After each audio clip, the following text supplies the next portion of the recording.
We are, then I'll go ahead and start us off. Tonight's agenda. If I could get my buttons to work. Okay, there we go. So, welcome to our January 26th Project Advocacy Committee meeting. My name is Jake, and I'll be taking us through this evening's agenda. As we usually do, I think we'll start off with introductions and have everyone who's present say a little something. And then after that, Alex will take us through a discussion of a Bay Area housing bond that will be on the November ballot. And after that, I will walk us through a presentation of 940 Willow Street. And we'll end the meeting rescoring a project we previously took a look at our PAC, Paseo de Saratoga. There's been some major changes, and it's probably worth taking a look at. So, Alex, if you'd like to start with introducing yourself, I guess.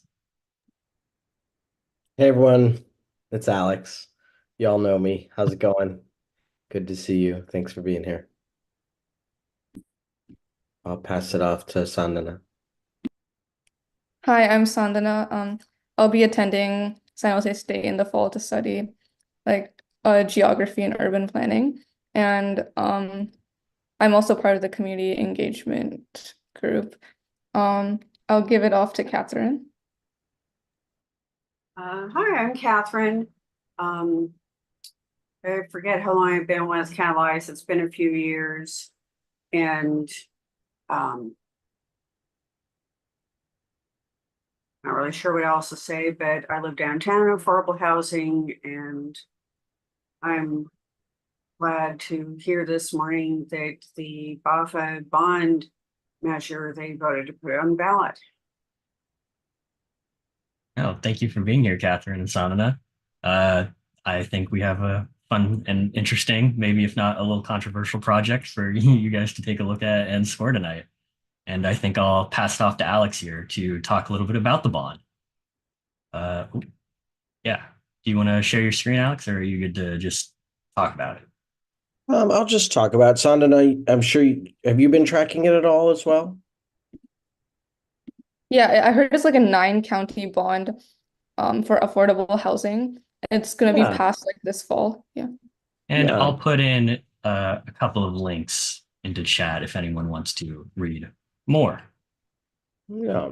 That's great. There's one I just put in, Oh, and we're Jake good. might have another. Those were the ones I was going to put in. That's one of them. Yeah, feel free to put in the other good one. Um, Yeah, so sounds like you all are pretty knowledgeable, and we wanted to take the pulse of our PAC members and just get your take on the measure. And one of the reasons we wanted to do that is because we would like, I think, to support this ballot measure.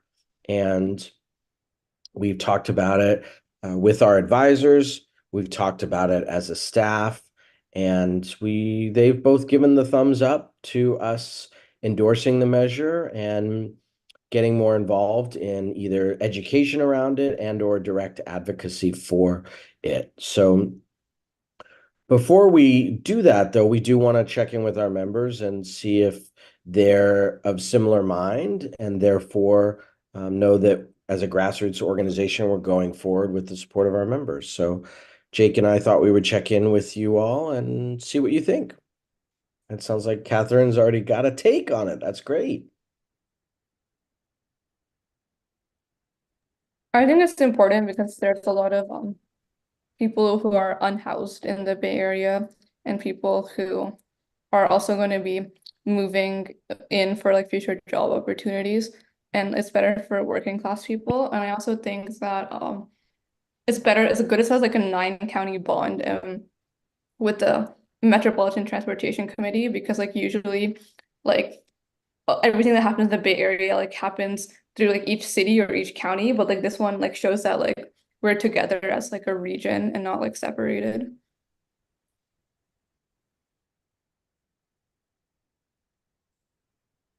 Yeah. Well said, Sandana. Yeah, that's well said. And I don't think there was a doubt in our minds that presenting this bond to you all that you would probably be in support of it. But always good to confirm that. Catherine, anything else you want to say?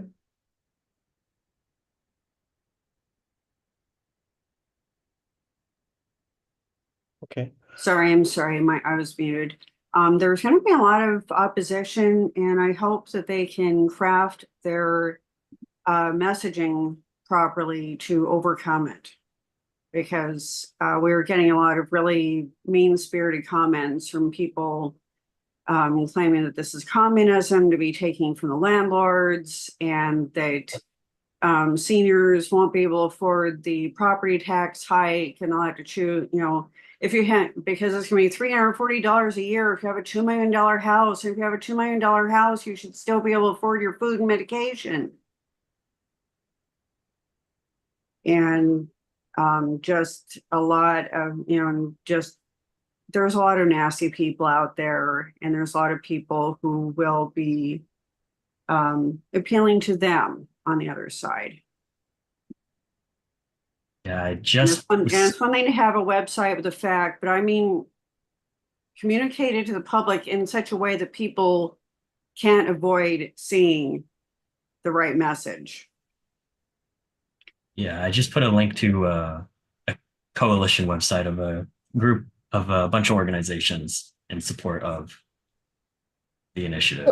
This will be like mostly like infill like development stuff like within the cities, right? Like no like sprawling no sprawling housing. I can't imagine it would be sprawling in Santa Clara County. Yeah. I can't speak for the other counties, but there may be a project or two in Gilroy or Morgan Hill. But hopefully those would be in the city center areas. But I doubt that will be written in Sanada, so that's a good point. That we could, yeah, that's a great point. And anything, Catherine or Sandana, you'd like to see us do as an organization in terms of activities or actions with this ballot measure if we're going to endorse it? How about community conversations? Nice. Yeah. Yeah, maybe like the SEAL team could help with that, and also maybe interacting with like other like housing and like urban groups regarding like our support for this.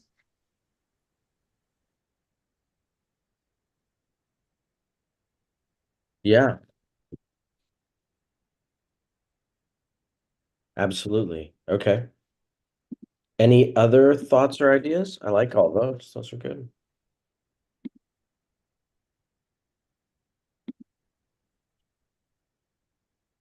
Okay. I'm just putting them in the chat function. Help me remember. So that's good input. Yeah, we could do education. We could do advocacy. We could do both. So something to think of. Yeah, that's great. Any other or final thoughts on it?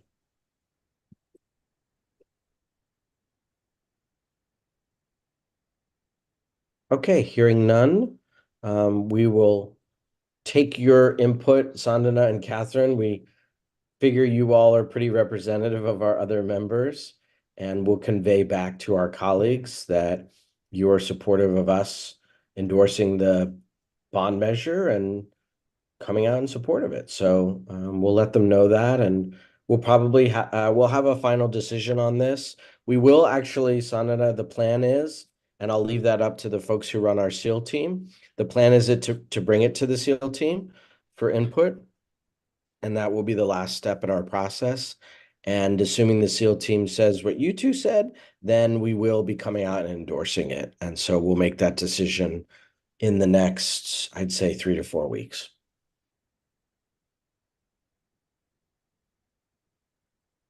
Any questions, or are we ready to move on?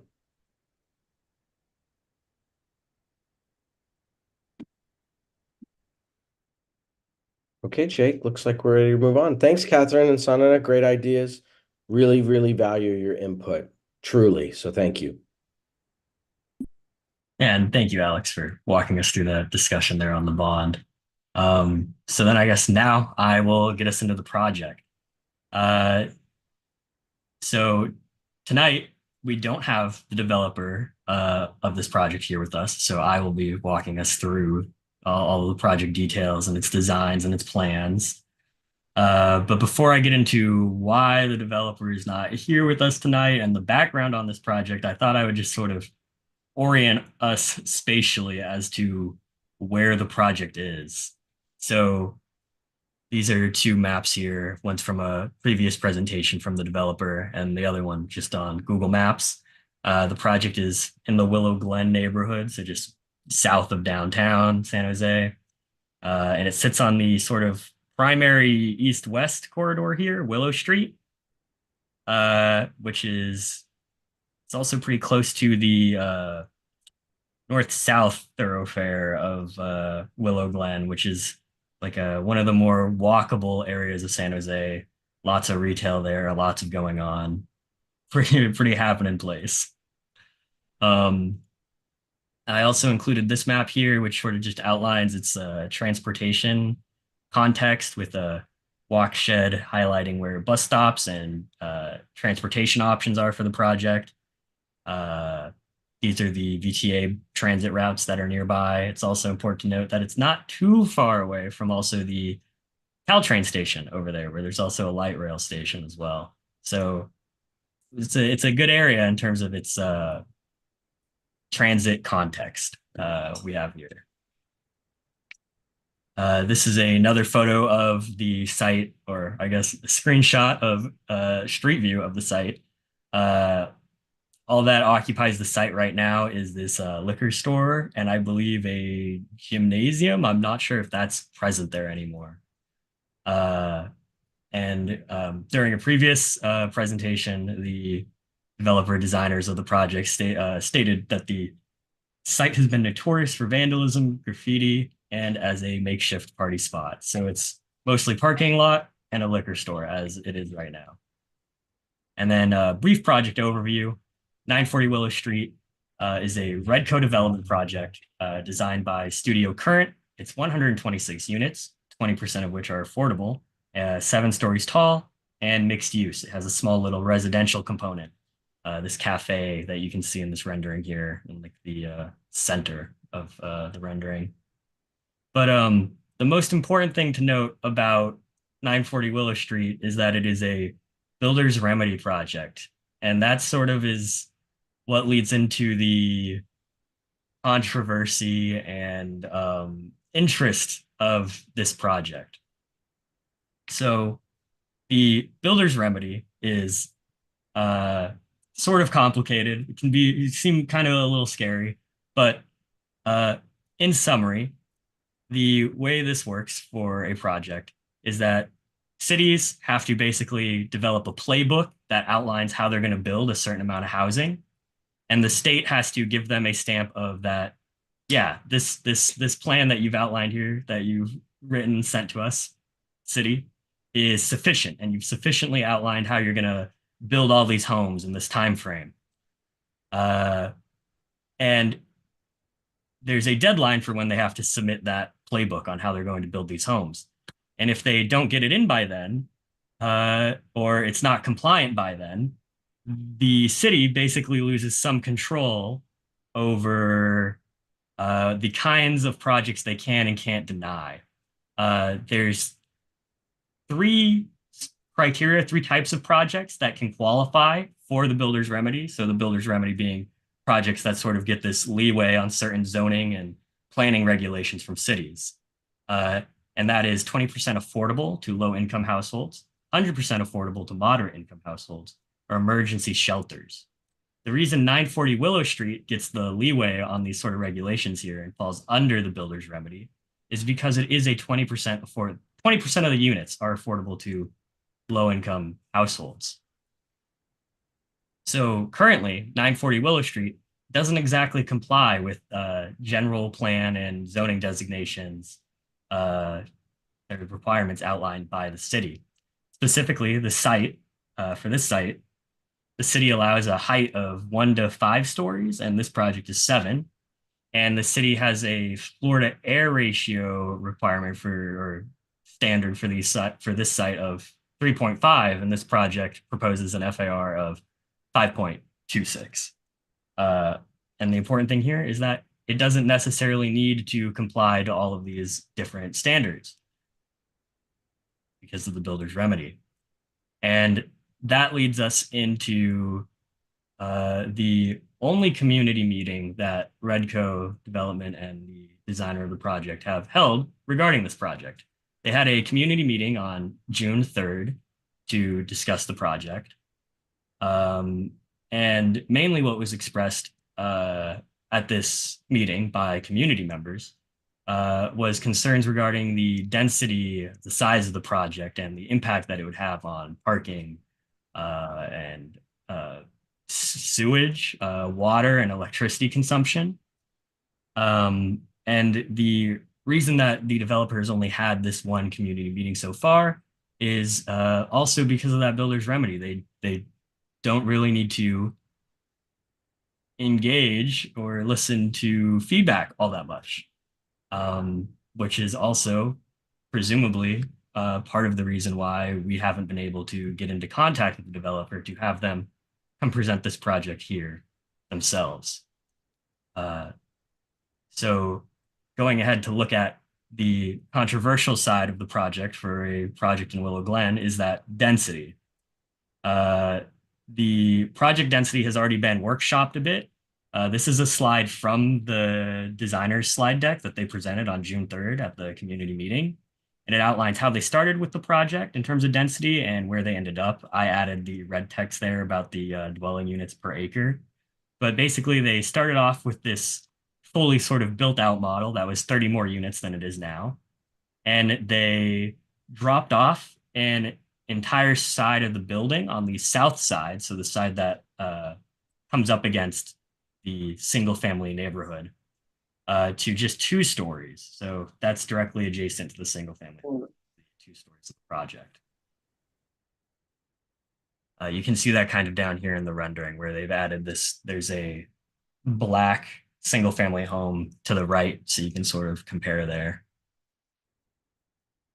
And then to break down the units, we have 52 studios, 51 beds, 22 beds, and 4 3-bed townhomes, which are accessible on the ground floor level, and you can see them over here in the rendering. And it comes out to a total of like 78,000 square feet of residential space. On the first floor, you have access to the townhomes. There's also access to this small commercial component, this cafe. That's the only commercial component in the project. And this sort of larger view of the front of the project here. So this would be like we're on the other side of Willow Street, looking south at the project kind of here. And you can see the townhome entrances again, these 3-bed townhomes on the left side there with their doors facing the street. And then the lobby for the rest of the units in the middle, and the commercial component over there on the right. And then this is an image from Cotenberg, I believe is the street. So you can see the cafe over there on the right. So from this angle, you can use that cafe to kind of orient yourself between these 2 different renderings here. So you can see where the cafe transposes over there. In the middle of the building from this view, you can see the entrance to the parking garage. It's 127 parking spots. 13 are for electric vehicles. And then there's 9 in there for the commercial component. You can also see the bike room over here, which is pretty different for a bike room, I feel like, to most projects that we look at, is this sort of glass facade opening out to the public realm. It's 32 bicycle spots. They also have, you can't really see it in this rendering, but they do have bike parking up by the retail over here and along the street here. So there is like that publicly accessible bike parking for people coming and going to this cafe.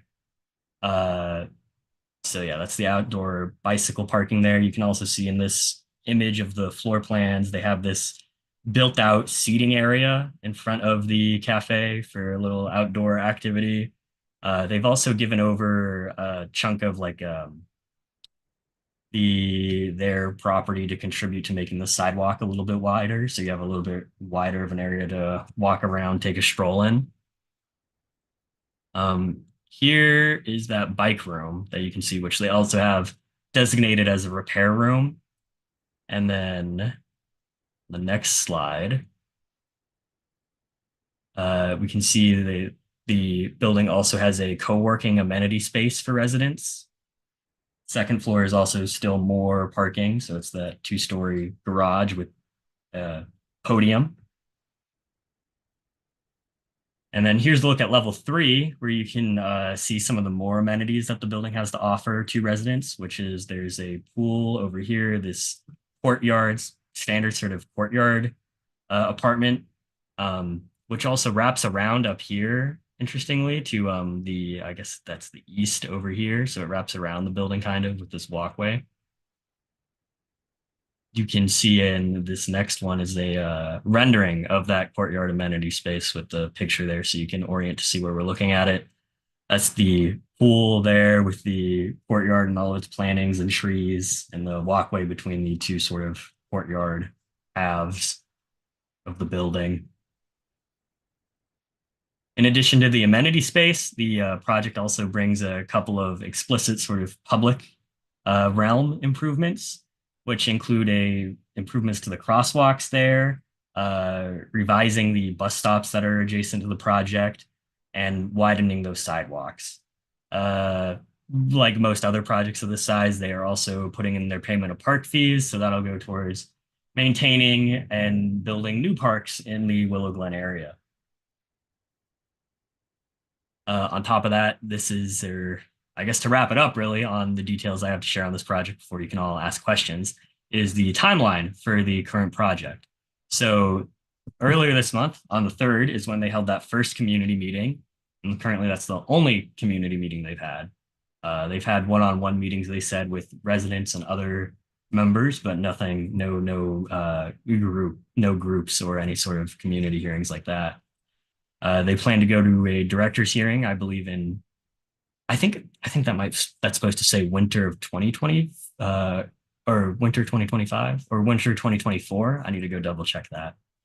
And then construction documents 2025, and then construction they plan to start by 2026. So with all that said, if you all have any other questions about the project or want me to clarify anything, I can go ahead and do that now.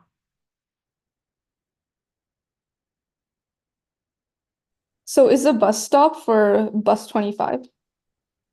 The 25, I'll go to the very start here for the renderings. Or for this map. The 25, I believe, is running along here. So these are for 64B, 64A bus stops through this area. Okay. And those are currently 30 minute frequency bus routes. Mhm.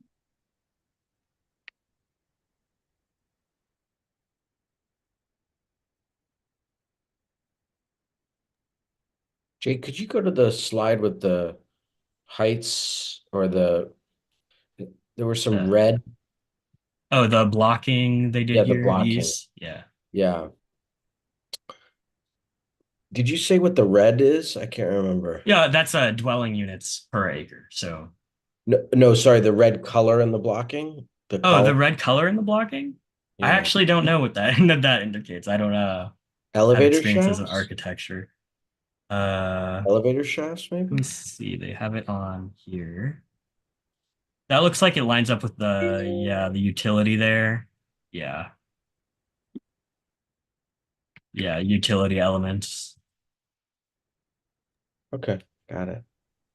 And do we know what the faded green gray is? You see a little bit on I the believe version 1. that is amenity space.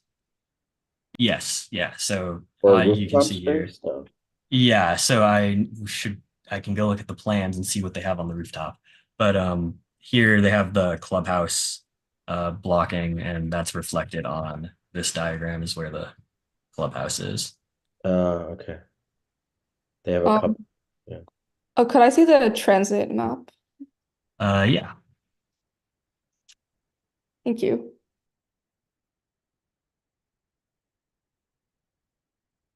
And again, it's within that quarter-mile walking distance. This project is really close to that downtown strip in Willow Glen.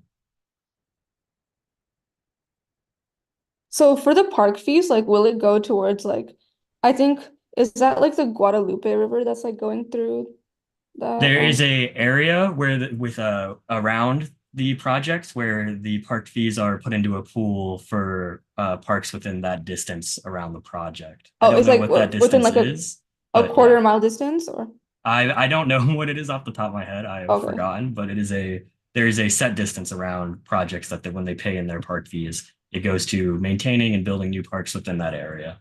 within the area. Okay.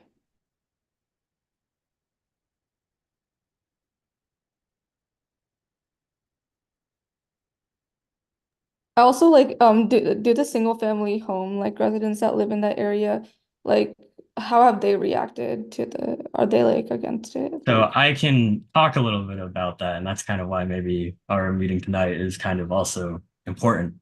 Is that at that community meeting on June 3rd, there were 180 attendees over Zoom for this meeting. And there was well organized opposition to the project with a concerned residents flyering for the meeting, so distributing their own flyers door to door, giving out information about the meeting and concerns about the project. They also have this website that you can go check out, which is the uh, whole organized opposition against the project to stop it. Uh, there is a change.org petition that they have put out that has around, I think, 1,000 and something signatures at this time opposing the project. So very strong opposition to the project at this time.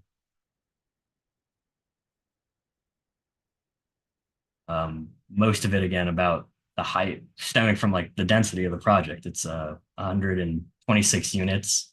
So a lot of the concerns expressed had to do with, I think I mentioned like the diameter of the sewers not being enough to handle the project. There was concerns of what will happen to the sewer system when there's 126 households all flushing their toilets on Super Bowl day. Um, there were concerns about getting reliable internet will be difficult once this project is completed. Worries that it'll decrease property values, and that parking will become a nightmare, and that the streets dangerous because there'll be more people coming and going, but also concerns that the streets will be slower because there'll be more traffic, slowing down cars that are coming and going. So a wide range of concerns expressed at this meeting.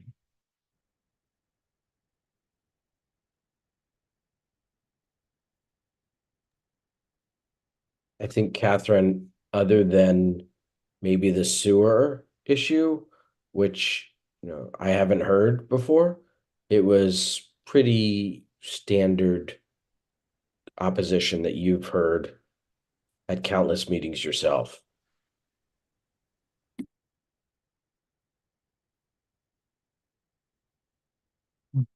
Yeah, it was the sort of standard affair. There's comments saying, more housing is good, but just not this type of housing at this location.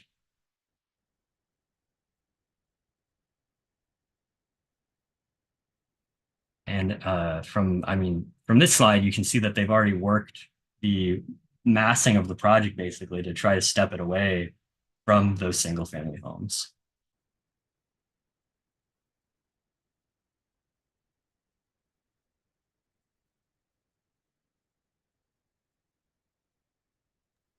I guess I didn't realize that, Jake, that they had already made some changes. Thanks for daylighting that.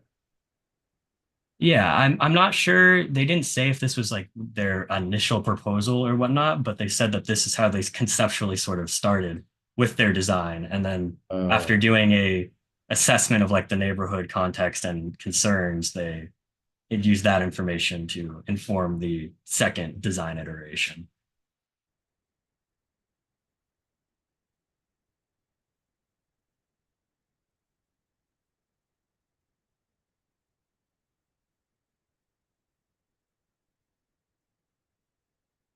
And again, the reason this is a builder's remedy project is because of that 26 units here for low income households.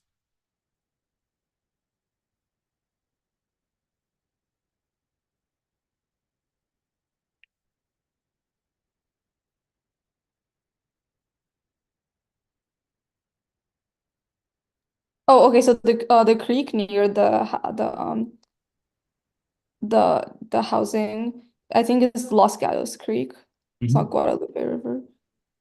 Well, both are near. It sort of sits at like Oh, like the tribute. Oh, crux okay. of So where those combine further up also like a in, tributary, I guess. Okay. downtown.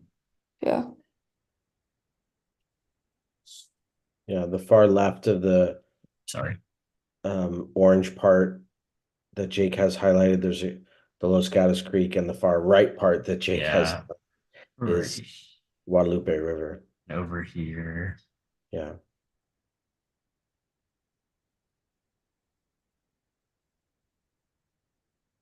I think some additional information I got, Jake, from the city earlier today was, this project could move forward if the city decides to process it like a business remedy.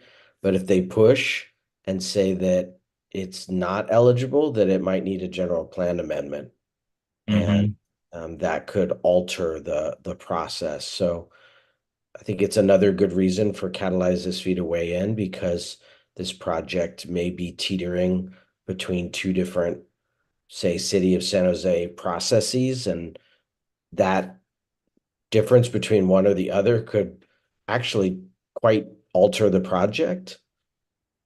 For instance, the developer, if they're not building a builder's remedy project, might decide to, I know we would hate to see it, Catherine, I'm guessing, could reduce the project to 0 on-site affordable homes and pay the fee instead. That's my understanding, Jake. I assume yours is the same.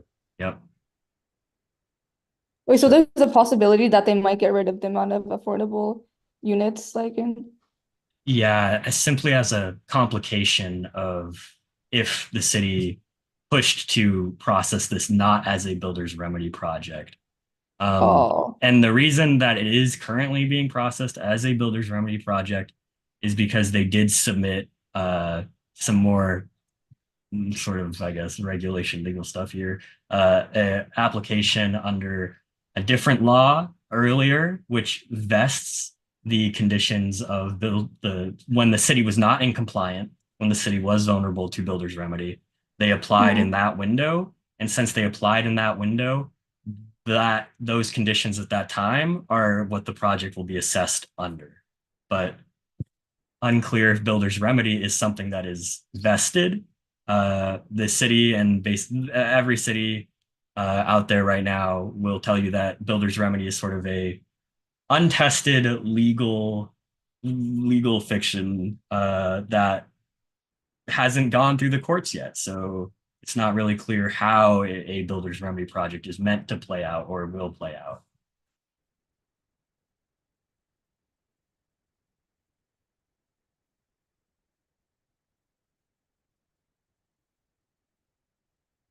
And if you are all good on questions, and of course I can answer more and share more information as we go on, we can start writing down thoughts on the project if we'd like. Take it offline.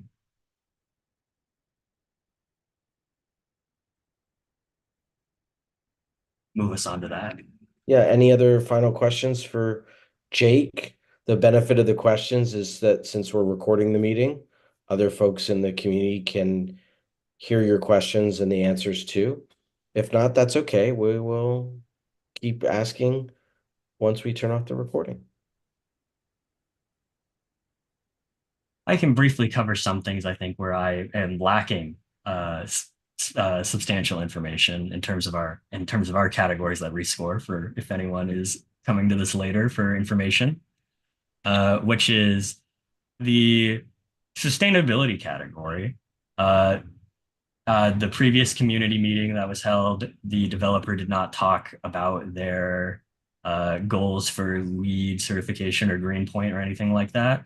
And there was no mention of other sort of sustainable features like solar that you generally talk about. So that's an unknown right now. I guess like since they're paying for like a parks fee, like they're adding more green space and like I guess like more biodiverse spaces. So that would be like another sustainability feature as well.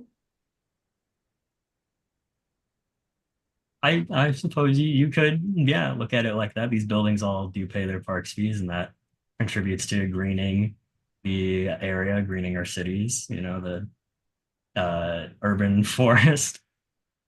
But everything else, I think we have pretty good information on. Sustainability, a little lacking. Any other questions then before we take it offline to write down our thoughts? Is there like a legacy aspect to this? The legacy aspect, they did not speak to the project tying into any sort of history or cultural amenities in the area. As they explained in their presentation, wrote down from, this is the site as it currently is. It is a liquor store. And they said when they were presenting this slide that the site was notorious for vandalism. So as we've done with other projects, are ways you can enhance the site by sort of tying into the legacy of the broader area of San Jose, of Santa Clara County, of the Valley. But they didn't speak to any of that kind of facet of the project.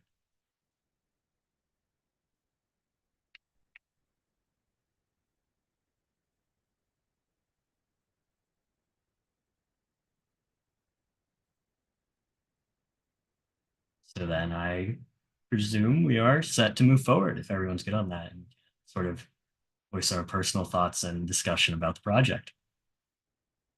That's good. All right. Thanks everyone for watching on YouTube. Yeah, thanks everyone who's tuning in.